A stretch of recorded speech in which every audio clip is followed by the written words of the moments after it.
Hi there, and welcome to Reflections with Rhonda Jones. And today, I tell you what, I'm so excited that Ruthie is my co host. And I don't know why she thinks it's any different than her being on the show with everybody else, but just two girlfriends talking about certain things. Some things are going to be a little weird today, but Ruthie and I, we've been through the fire. We've come out the other side, and haven't we? Yes. Been there, done that. Well, we haven't done everything we're going to talk about. Okay, that's enough of that. All right, Ruthie, we're going to get right to it here. And horrible things in the news. I think what I want to talk about first is I want you to tell me about where you're going in April. Going to Idaho to visit my girls. Oh, no. I'm going to Virginia. Yes. Williamsburg. Yes, the great state of Virginia, which I hail from. She's going to Colonial Williamsburg, right? Correct. That's right. And Yorktown, is that? Yes. Yes. Yorktown. And even though I'm more from the Blue Ridge, the mountainous part, and it's still that way, but it's more east toward the coast area. You're a little more highfalutin than where I come from. But you're going to go with who? You're going with My sister and my niece. Yes, cool. And now tell everybody how y'all decided what you're going to do. To me, this is a really neat tip for a family going on a trip. Ruthie? Oh, well, Lori got a little brochure from the company, and it had different things that you could see. So she went through and marked everything that was on our tickets that we would see. And then we went through, each one of us, and marked something that we would like to see while we were there. And the only problem was she had marked what I would like to see, and I didn't like some of the others. But I chose one, and if we have time, we'll go. But if we don't, that it won't hurt my feelings. Yeah. But she's going to go to the glass blowing thing, and I thought, that is so neat. And so you both wanted to do the same thing? Yes, but she had already marked that, and Yeah. so I thought, well, that's okay, And but then I chose the Waterman's Museum.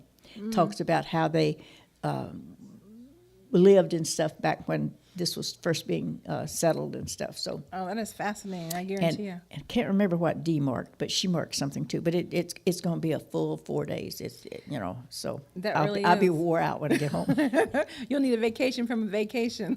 Yes. Well, you deserve a vacation, absolutely. Ruthie is such a hard worker here at the studio, and so, but I thought it was a neat idea to have everybody pick something. Right. And, usually the woman, and I don't want to appear reverse sexism, but it seems like when we go on a vacation with the family or whatever, we let everybody else choose what they want to do, and we just, go along for the ride, and we never really get to do what we want to do. I found that in young life, you just do what your kids want to do, what your husband wants to do, and then you don't take that time to do what you want to do. And so when you have three ladies going, I wondered, like, how that happens. Is there a power play, or is one person? No, we've never had any problem with that. We've gone on several vacations, the three of us, and we just pretty much, I guess we're so much alike that we pretty much like to do the same things. So we've never had a problem with it. So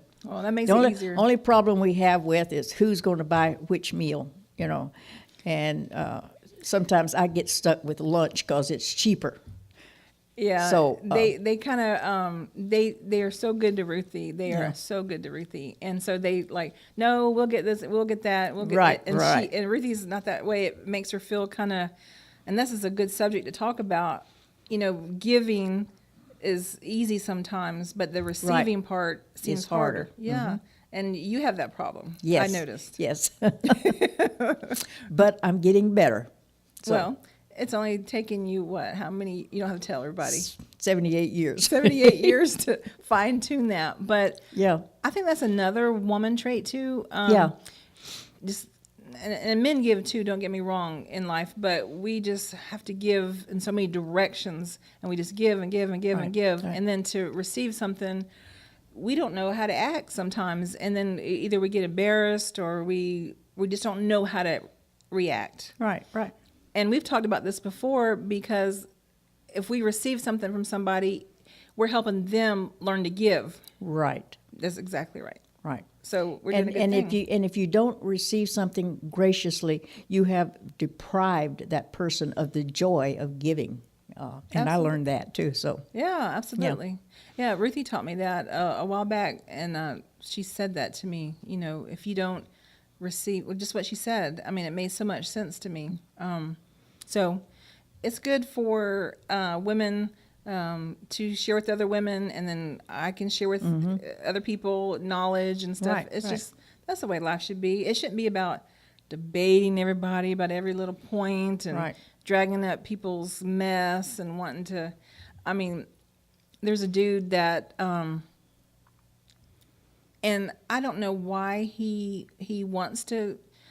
I want to use the word hound, but I don't want to make him sound that bad. You know, he wants to bring up people's past, a certain family's past, and he just wants to just keep on and on and on. And my heart goes, that's not right. That's not fair. You know, well, if they were wrong in this problem that occurred years ago, that's okay too, because they're living through it and they're dealing with it Right. and they're learning from it.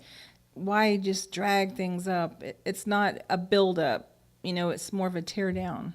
that's right. And so right. I know I'm speaking in riddles because I don't want to hurt the man doing this, and I don't want to hurt the family that I think he's doing it to, because, you know, we love both sets. But if you can't bring up something to build somebody up with, then you Keep shouldn't your bring mouth shut. Wow, I love that. I love that. Keep your Yeah, mouth shut. That's right. That's right. See, I was trying to be all nice, but Ruthie just came right out on it. Okay, good for you, Ruthie. Good for you. I want to bring up something. Yesterday, we got to talk to John and Meredith on Skype, and it was such a treat. And that's our son and his wife, who both of them are in the Army, for those that don't know. And they had gone to, well, they said they were in Kansas City all the weekend, and it was only Saturday night, so I wondered how long was their weekend. But anyway, I didn't ask that. I said, well, what were y'all doing in Kansas City? And they went to a marriage retreat. And first I thought, that's awesome that a young couple wants to go to a marriage retreat. Usually older people want to go to a marriage retreat, you know? I guess they think they're trying to stir up something and, you know, old hat. But they went to a marriage retreat. And I was so proud of them because they said they didn't like it to start with. And of course, we asked why. And now get this, the guy doing the retreat said to them, the group, that there's no such thing as unconditional love. And right away, both of them rejected that idea. And also, they had a contest. Everybody was supposed to draw, I guess the men were supposed to draw what they thought marriage was about, their marriage was about. And John drew, and we were so proud. I'm telling you, when you tell a child something over and over again, and they do it or they respond back with it, you're just proud. And he drew an eyeball, and he drew like his wife, and he said, this is what my marriage is about, my single eye focused on my wife. And he came in third place. Now, the guy that came in first place, and I hope I don't offend anybody, he drew a penis in a cage. Now, you can interpret that anyway. Yeah. How would you interpret that? I have no. I wouldn't know. I mean, Really, you wouldn't, would you? no. I can only imagine, and it's That not does- good. No, because that doesn't say much for give and take or love or anything. You know, It it's doesn't. And he won first place, and a chaplain was in charge of this. I was surprised. something's wrong somewhere. That's right. Yes, something's wrong somewhere. And a lot of people drew like ball and chains, and they drew like a jail, and all these people. It was so sad. Yeah, but marriage is not like that. Marriage is two people learning to be happy with each other, and you want to make sure that your mate is happy, and your mate wants to make sure you're happy. So that's a win-win situation right there. And that's the way it should be. You give 110%, and he gives 110%. right. And it's no 50-50, because if you do, it's failed. As soon as you go into a marriage with 50-50, it has failed. I don't care if it's the second day, it's failed. You have you have to put the other person first, because if you're always thinking about me, that poor other person, That's true. and it just won't work. Love is giving, love is right. making sure that the other person is doing the best they can. You want that person to do better. You want to make them a better person, and they should be the same way with you. That's what we are, helpmeets. We help each other through bad times, through good times. We help each other to grow and become better people. Absolutely. And obviously, John and Meredith realized that at such this early young age, and I thought, wow, they have a chance, and it's strange that you well, it's not strange. I kind of know what you're going to say, because I know your heart, and I know how you feel about the man is supposed to, help the woman help the man. It's just back and forth. It's not the woman having to serve the man only, but he needs to serve her too.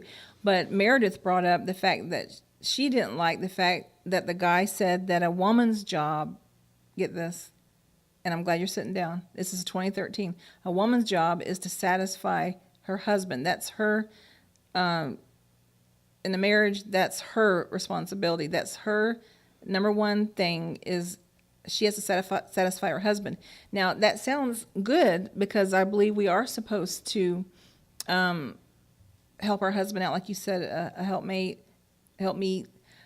But he didn't say that the man is supposed to do the exact same thing. It was more like Old Testament type of relationship. But we're not supposed to give completely to our husband. We're not supposed to satisfy him. That's not our place. That's his place, to satisfy himself. Our place is to build him up, to love him, to let him know he's the most important person in the world to us. And even after children come, and I know a lot of people are going to frown on this, well, that's all right. The husband still comes first, except when they're tiny babies and you have to take care of them and do all this. But when they get older, they do not take first place.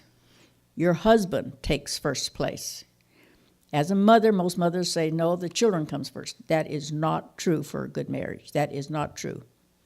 Yeah, I do understand that, because a lot of men feel neglected, and some of it might be just, I don't know, I'm trying to be politically correct here. I think I'll pass that point, but a lot of them do feel neglected.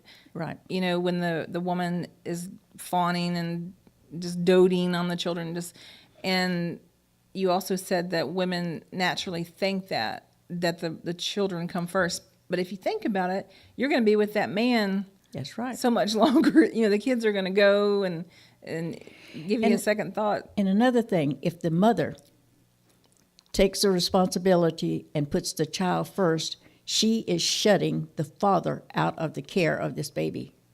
Yes. And a lot of fathers, I know some doesn't, but a lot of fathers want to interact.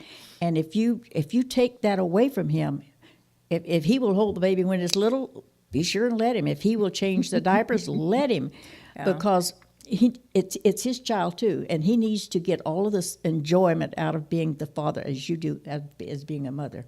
Yes, that's a very good point. Very good point.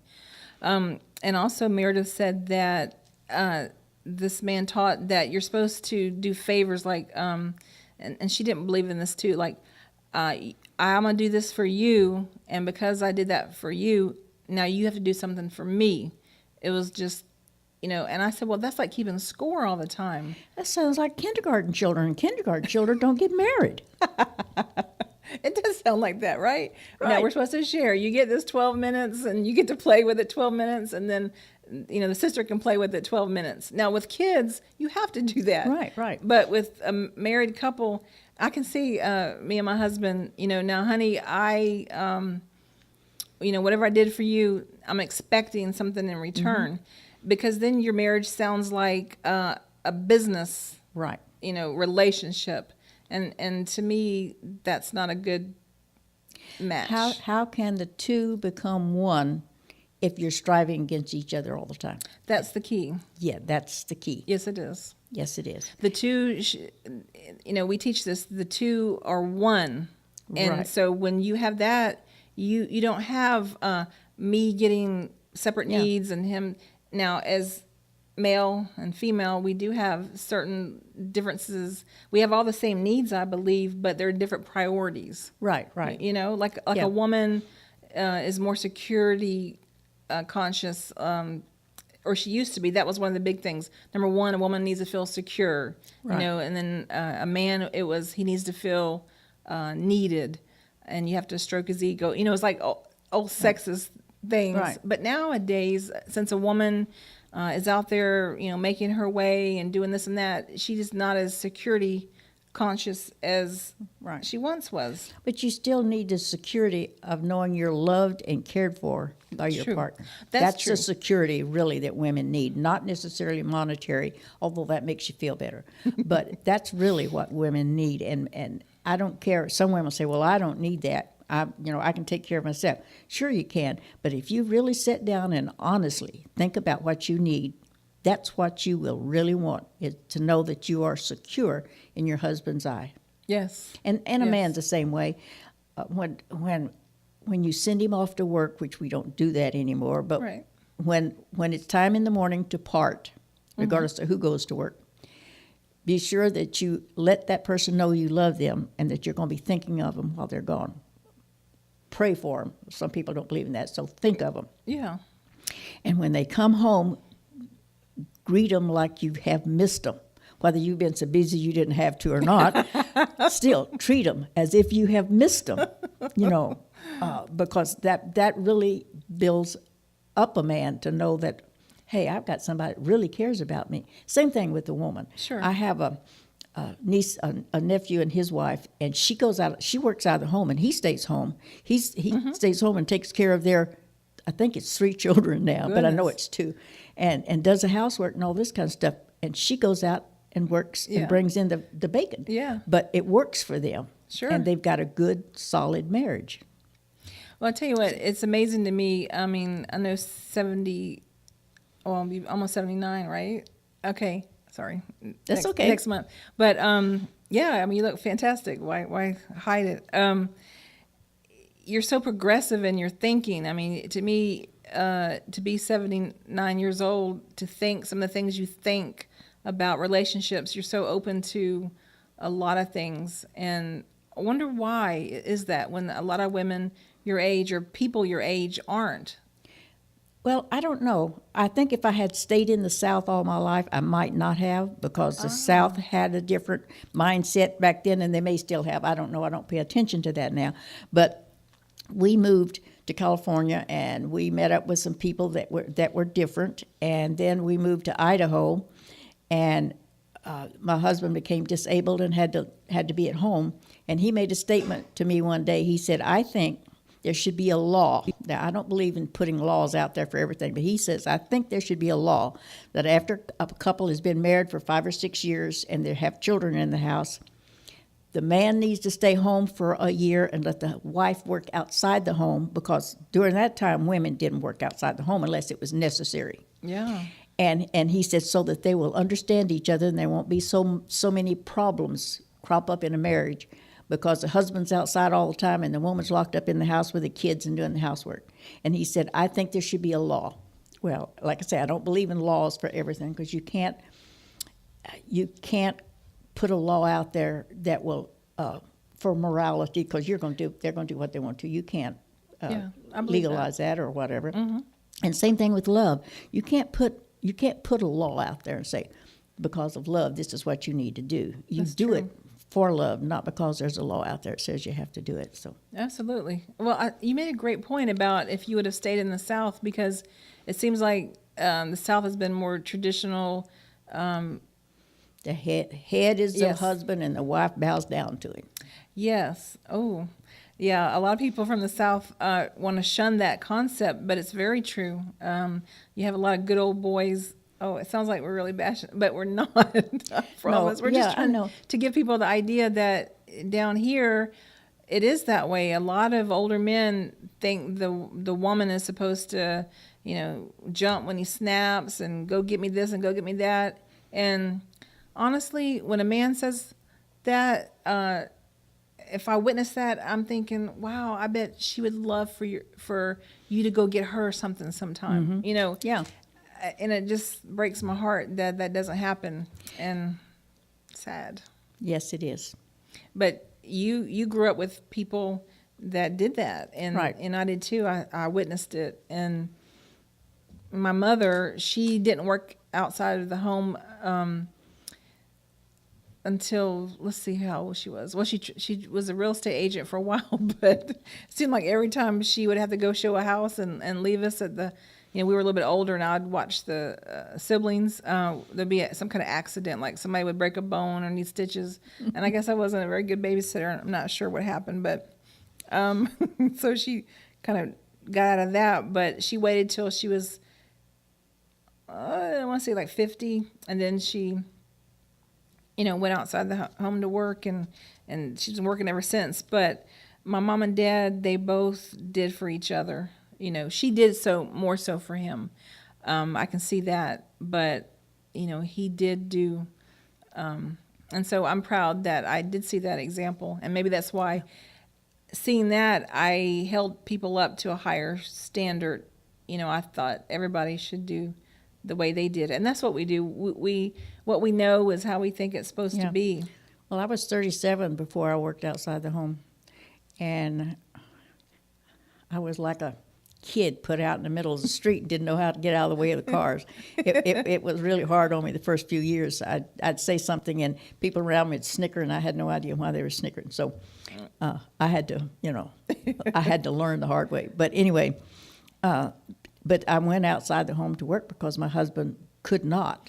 Yeah. And so it was something I needed to do. And my children at that time was older too, which made it really, I don't know how, I just don't understand how women can do the things when they have the small children. I know they do, and I admire them, but I would have never made it. Yeah. I was the opposite. Well, I'm still working with my husband, but early on, I did the opposite. Usually women start working a little bit later, but I've always done everything opposite. Yeah, that's okay. Yeah. Everybody's different. We have to do our own thing. Well, see how she does? I mean, Ruthie's like, she just goes with it. Oh, everybody's different, so Well, we are. Just go with it. That's a good term. Just go with it. Okay, I want to talk about something I was watching with my mother-in-law the other day. We watch some Christian TV. Well, mostly when Mama was there, we kind of put it on, and but and so then Dr. Jones and I will watch it with her, and needless to say, he tries to call people. It's so funny, Ruthie. Like he called Jack Van Impe's ministry, and he's still waiting on a call back from Dr. Jack Van Impe, but he'll call different ones and try to ask them questions about stuff, and most of the time he gets hung up on. Isn't that sad? Mm-hmm. Yes, hung it up is. on Christian TV. But we were watching Joel Osteen, and if I'm going to watch anybody, I do like to, catch him sometimes with my mother-in-law, and because a lot of the things he says is uplifting, and you can kind of weed through most, of that.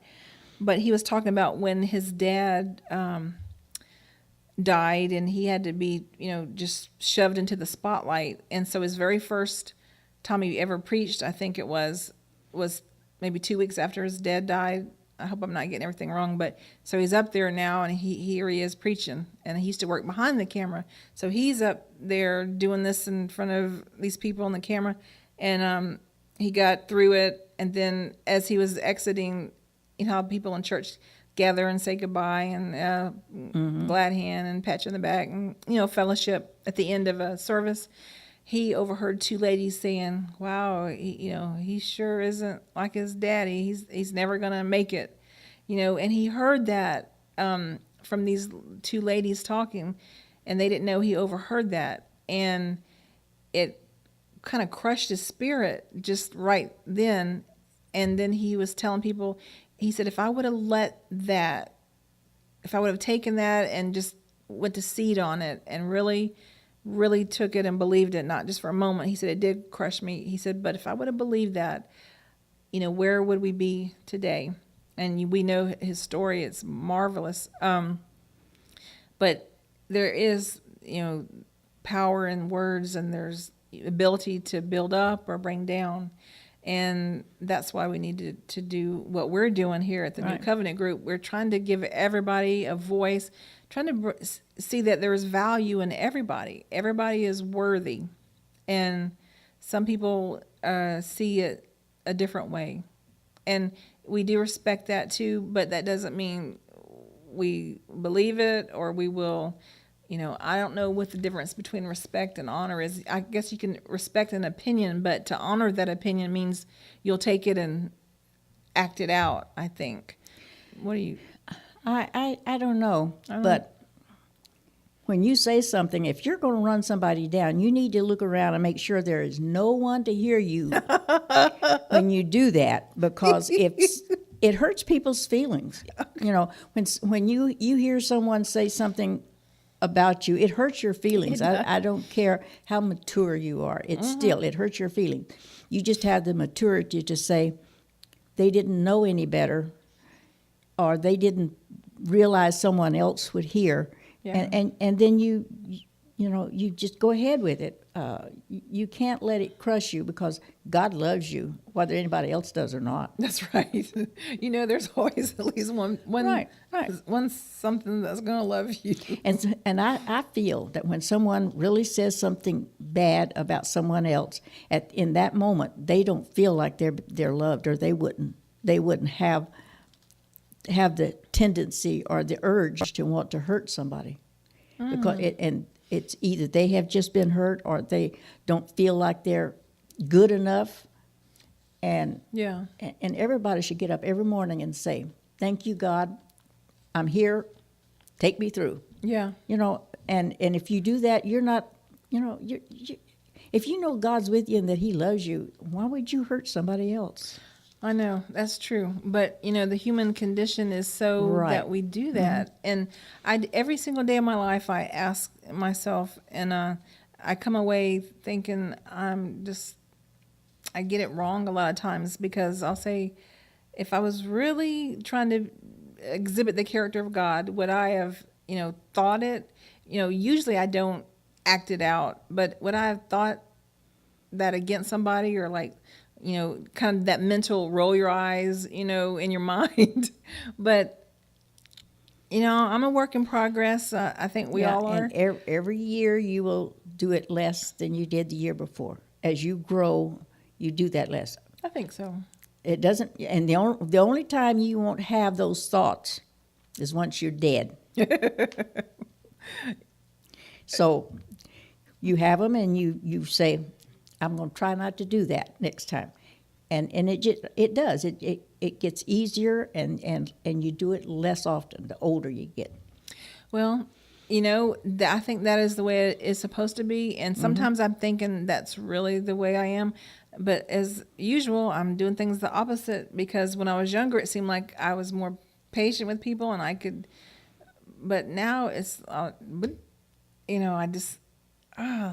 got to work on it, Ruthie. I think part of it has to do is because you're just learning that God loves you and that we don't have all that other baggage, and you haven't worked on that long enough, and the longer that is your priority, and it bothers you that other people can't see this. I know it does me too. It bothers me that other people can't see all of the mythology that we've been taught and pushed into us, and it makes you sad, and sometimes it makes you angry, and you think things. Just don't say it. Just think it, but don't say it. Right. That's half the battle. And then to learn not to say bad things. That's right. I got that fairly covered. It's just that mental eye rolling in my head. But you're right. It's hard to. Then you sound like some snob. I know something, or I'm trying to deliver this good news, but yet I'm rolling my eyes at people in my head. That sounds like a big contradiction, and it really is. But that's what I call the human condition. We are very contradictory sometimes, Yes, and we are. I have no excuse. Did you hear about that little 10-year-old boy that died in the airport when that sign Yes, fell on? yes, I did. Ruthie, oh my gosh, that broke my heart. I just pictured like the family coming back from vacation, and here they are in the airport and just chilling out, and then this huge sign falls on the entire, 4 or 5 of the same family Yes. and kills this 10-year-old boy. Yeah, that's hard. A lot of people will say, well, where was God? And, it was an accident. Right. I mean, right. it was just an accident. And this airport, I think even this section where this big sign was, they had just gone through I think it was $201 million renovation. And somebody dropped the ball here, it sounds like. Yes. I can imagine a lawsuit coming more than likely. Probably, yes. Do you think, this is kind of controversial, do you think people should just be able to sue willy-nilly? Not that this is willy-nilly, but because, this is a horrible thing. Do you think people should sue for something like this? I don't know. I know myself, I wouldn't.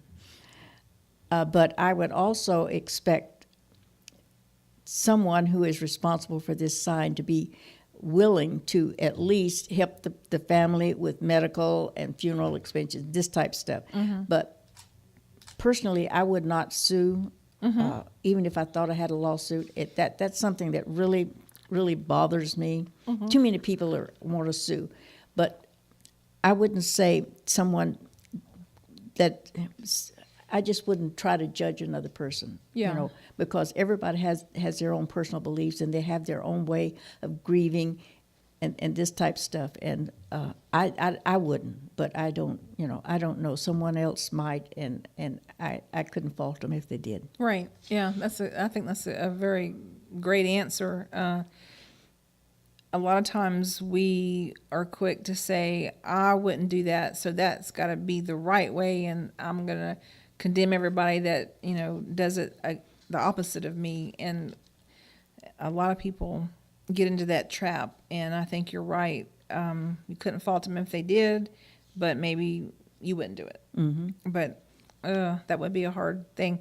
Now, this is to me, this is something that I think we should talk about. We have somebody that we know here at the New Covenant group at the studio, and she was being taken home by her employer to the bus stop, and she got out of her employer's car and stepped out of the car and twisted and broke a bone in her foot. Now, do you think it's the responsibility of the employer to pay for medical bills, or give her, if she has to be off of it for a month and she can't work? Do you think it's important for the employer to step up and pay her wages, or what? That would be the kind thing to do, yes, because the employer knows her financial circumstances and this type of stuff, and it would be nice if this employer, if he didn't have insurance to cover the medical, that he would at least help with the medical and with loss of wages. That's what a good employer would do, but Right. I don't know the financial status of this employer. Maybe they can't do that, but they should do whatever they can to help. Yeah. But it's hard to say unless you know everything there is to know about all of it. That's true. That is true. I know I worked for a company that was very conscientious about helping their employees, and we had a guy that got hepatitis C and had to have a liver transplant. And the company paid him his full wages for all of his vacation time and his sick leave that he had accrued. And then they allowed other employees to donate their sick leave or their vacation time. And if they were, because you get so many hours for so many hours, it doesn't make any difference what your pay rate is, but they paid him at the same rate, regardless if I donated some Yeah. and my pay rate was like $2 an hour less than his, he still got the vacation time at his Oh, that's nice. at his pay rate. And then our salesman and the people that went with the installed software, they donated a mileage for his family to go and visit him because he was up in the Midwest someplace. Wow. And they would send the family up every so often with their bonus miles. So Yeah. and Nice. the employer allowed that. So Very good. That's right. I mean, be nice to people, right. Do what you would need, what you would like somebody to do for you in, that same circumstance. And, always look for a way to help. I think that's brilliant. But, oh gosh, that was so sad about that 10-year-old boy. It just, Yes. and I thought, well, a lot of people will say, where was God? And, That's where he always is. yeah, that's true. He is. And also the shooting of the Marines in Quantico, the guy just shot these 2 people and killed himself. And of course, I always say, if you start with yourself, then at least you save two people. Just Right. shoot yourself if that's what you want to do. Why kill everybody else? March is Women's History Month, and I wanted to bring up another woman to honor, and that is Oprah Winfrey. She's a fascinating woman. Yes, she is. And she's a billionaire, and she is a self-made billionaire. Right. And a lot of people get to be billionaires by having their families, old money. They're billionaires. And that's great. I'm glad you are. But to me, that's not as impressive as a woman, a black woman now, starting from scratch. And she is a billionaire. And she gives and gives and gives. And so I want to just honor her and say, Right. what a woman. Right. What do you right. think, Ruthie? Just Oh, yes. Oh. You have to admire someone that was as far down on the totem pole Yeah. as you can get. right, according to society. Yes. And she climbed without any help in her bare feet in her hands, That's right. right up to the top, and she stayed there. And in her climb up, she has helped other people. She wasn't selfish with it. She helped other people. And if she wasn't able to help herself, she found somebody who could. Mm-hmm. And you've got to admire somebody who can do that. So. That's right. So we're giving you a shout out, Oprah. I know an old man, when Oprah was just starting out, he would call her, what do you call her? All kind of like okra, and he would say Orpha. I mean, just, Yeah. I don't know, it's funny. Older people are funny. But she is amazing, and you're right. She has reached out and helped and jump-started people's careers, Right. and just, she didn't want to me, as it appears, what I know about her, and have read about her, to just hog all the fame and the fortune and the glory. She wanted to spread out the wealth, and she's put a lot of people to work in her companies and started schools, and Right. she's done things that we'll never know about because she has done them anonymously. She's sent people to college, hundreds and hundreds and Yeah. thousands, and it's just amazing. So, I look at it, if Oprah can do it, you can do it. Right. There's no excuse. No excuse. Right. Right. And what she made it by what? Just talking, just having a heart, just wanting to get a story out, and then it just evolved. And when she first started, she had her own like assistants sit in the audience, and those were her audiences, and she's just come up from, like you said, what society would consider the lowest of the low. Right. And poor female, a person of color. I mean, society counts those people out usually. Right.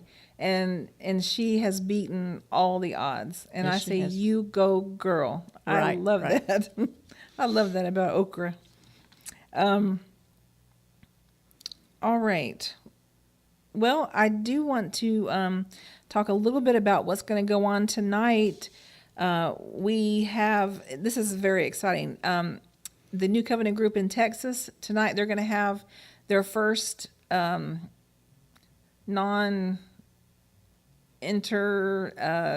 studio guest. What I'm trying to say is they're going to have guests outside of us being their guest. And so it's going to be really a first for them, and it's very exciting. They're going to have Dennis, our friend from the Netherlands. He's a real big, he's very instrumental in helping things go forward at the New Covenant group. Great guy. He does everything he can to help. And also BJ Sagler, who was on our show with me and Dr. Jones last week. He's going to be on their show this week. And so that's going to be a great show at 5. And then, and I'm not discounting William at 3, of course. William Torres from Colombia. He's going to be on. Then we have T-Bog at 4. And then we have the Furloughs from the NCG studios in Texas with their guests for the first time. It's going to be fascinating. And 6, of course, is going to be Greg Bray and Bob Graves. They had a guest, but she had to reschedule for April the 7th, I think. And then Bob, of course, at 7. And then at 8, we're going to have some people, I think maybe on the stage with us tonight. Yeah, we can call it, it's a stage. Yes. With us tonight. Some people from, I believe, the Free Thinker Society here in Pensacola. I believe they're going to be on the stage with us tonight. That's going to be very interesting. And we're going to be talking with Bob and Greg, and I'm not sure who else, but the Furloughs, I think. It's going to be very interesting. And then next week, I'm not sure about that, but April the 7th now, the show at our 8 p.m. Central Standard Time. On April the 7th, we're going to have Joshua Tongle. It's going to Skype in and be our guest, and he is just this shooting star. I mean, and I say that in a kind way, but he's a kind person. He's from the Philippines, I believe, and he's just this young shooting star, and he's really questioning the idea of penal substitution, and we love that because we don't believe in it either. And when I say we, I'm talking about the New Covenant group. Because we don't believe that, we don't believe that Jesus had to shed blood to do anything. I mean, to satisfy God. Right. That's a human sacrifice. That's, Right. That's what people, that were paganistic did back then. So we don't hold to that at all. And so Joshua Tongle is going to be there. It's going to be a good show. So that's our lineup, and we hope that you've enjoyed Ruthie and I just sitting up here chatting and talking and having a good time together, because I know we had a good time. Yes, we did. Did you? Yes. Even though I was nervous. I can't imagine that. Cannot imagine it. I don't even believe it. I'm going to do that mental eye roll right now. It's allowed. Thank you. Well, when you understand each other, you can go back and forth. That's what friends are. They know all about you, and they still love you anyway. That's right. Right? Right. And I do love you. I love you too. All right, folks. We'll see you next time. Yes. All right. Bye. Bye.